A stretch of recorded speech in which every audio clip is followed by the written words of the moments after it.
এবং সেখানে কিন্তু ঘটনাস্থলে এনকেটিভি বাংলার গাড়ি ভাঙচুর করা হচ্ছে।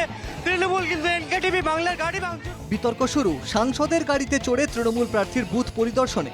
কেন সাংসদ মমতা বালা ঠাকুরের গাড়িতে চড়ে বুথে ঘুরছেন মধুপর্ণা, তা নিয়ে শুরু হয় বিতর্ক। বেলা গড়াতেই বুথে বুথে পরিদর্শনে যান বিজেপি প্রার্থী বিনয় কুমার বিশ্বাস। যেখানেই যান সেখানেই বিজেপি প্রার্থীকে বাধা দেওয়ার অভিযোগ ওঠে গো ব্যাক স্লোগানও।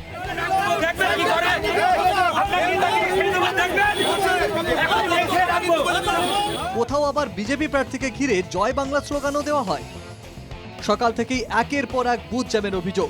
বেলা গড়ালেও 193 বুথ জ্যামের অভিযোগ বিজেপি প্রার্থীর। অভিযোগ আছে কয়েক জায়গায় এজেন্ট বসতে দেয়নি, বুথ জাম করে রেখেছে। সেখানে যাচ্ছি আমরা, আমাদের লোক পৌঁছাচ্ছে, পৌঁছানোর পরে সিআরপিএফ জওয়ানও পৌঁছাচ্ছে, সেখানে স্থিতি ঠিকঠাক করে দিচ্ছে আর কি। কেবল বিজেপি প্রার্থী নন, ছাপ্পা ভোটের অভিযোগ তোলেন নির্দল প্রার্থী সত্যেন অধিকারীও। বিহলদহের 81 ও 82 নম্বর বুথে ছাপ্পা ভোটের অভিযোগ। নির্দল প্রার্থীর এজেন্টকে মারধরের অভিযোগ ওঠে। ডবল ভোট দিচ্ছে তারা, কিন্তু দেখা যাচ্ছে ওরা আমরা গেলি আমাদের ডবল ভোট দিচ্ছে, কিছু বলছে না এরা যারা আছে? তারা কি বলবে? তারা কোনো কথাই প্রতিবাদ দিচ্ছে, আমাদের কোনো দামই দিচ্ছে না। এখানে ওই যে একটা এই গ্রামের লোকে দিয়েছে, এই গ্রামের লোক। হ্যাঁ, দল করে, টিএমসি দল করে। কেবল ডিহলদহ নয়, 186 নম্বর বুথেও ছাপ্পার অভিযোগ ওঠে। বিজেপি প্রার্থী বুথ পরিদর্শনে গেলে তাকে মারধরের অভিযোগ।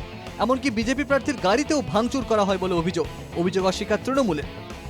এখানে একে অপরে ভোটটা দিচ্ছে, ভোট দেওয়ার পরে কালি লাগানো হচ্ছে না, ফিরে এসে আবার অন্য বুথের 81, 82 একে অপরে ভোট দিচ্ছে এখানে। ওটা তো আমরা যতদূর খবর পেয়েছি গোষ্ঠীবাজির বিষয়।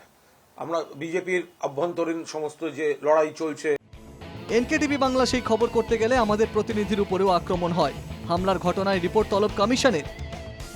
কিন্তু এনকেটিভি বাংলার যে গাড়ি, সে গাড়ির কাজ কিন্তু ভাঙে ওই তৃণমূলের হারমাত বাহিনী, যারা বিজেপির ক্যান্ডিডেটের উপর হামলা করছিল। এবং সেখানে কিন্তু তোমাকে দেখানোর চেষ্টা করবো আমার চিত্র সাংবাদিককে, যে রক্তের দাগ পড়ে রয়েছে যেইভাবে আমাদের এনকেটিভি বাংলার গাড়ি সেখানে ভাঙচুর করা হয়েছে, যেইভাবে আমার চিত্র সাংবাদিককে হেনস্থা করা হয়েছে, আমাকে হেনস্থা করা হয়েছে। অর্থাৎ আমরা সত্যি কথা তুলে ধরছিলাম, ছাপ্পার যে ঘটনা, সেই ঘটনা কিন্তু তুলে ধরছিলাম। এনকেটিভি বাংলার উপর হামলার ঘটনায় গ্রেপ্তার 3। সংবাদ মাধ্যমের উপর যারাই আক্রমণ করে থাকুক সেটা অত্যন্ত দুর্ভাগ্যজনক। এখন ভিড়ের মধ্যে পড়ে গিয়ে কোনো গাড়ি বুঝতে না পেরে করেছে না বুঝে করেছে, সেটা তাদের ঘটনাস্থলে না থাকলে বোঝা সম্ভব নয়। এবং সেখানে কিন্তু ঘটনাস্থলে এনকেটিভি বাংলার গাড়ি ভাঙচুর করা হচ্ছে। তৃণমূল কিন্তু এনকেটিভি বাংলার গাড়ি ভাঙচুর। উত্তর 24 পরগনার বাগদা থেকে তরুণ বিশ্বাসের সাথে প্রথম পালের রিপোর্ট, এনকেটিভি বাংলা।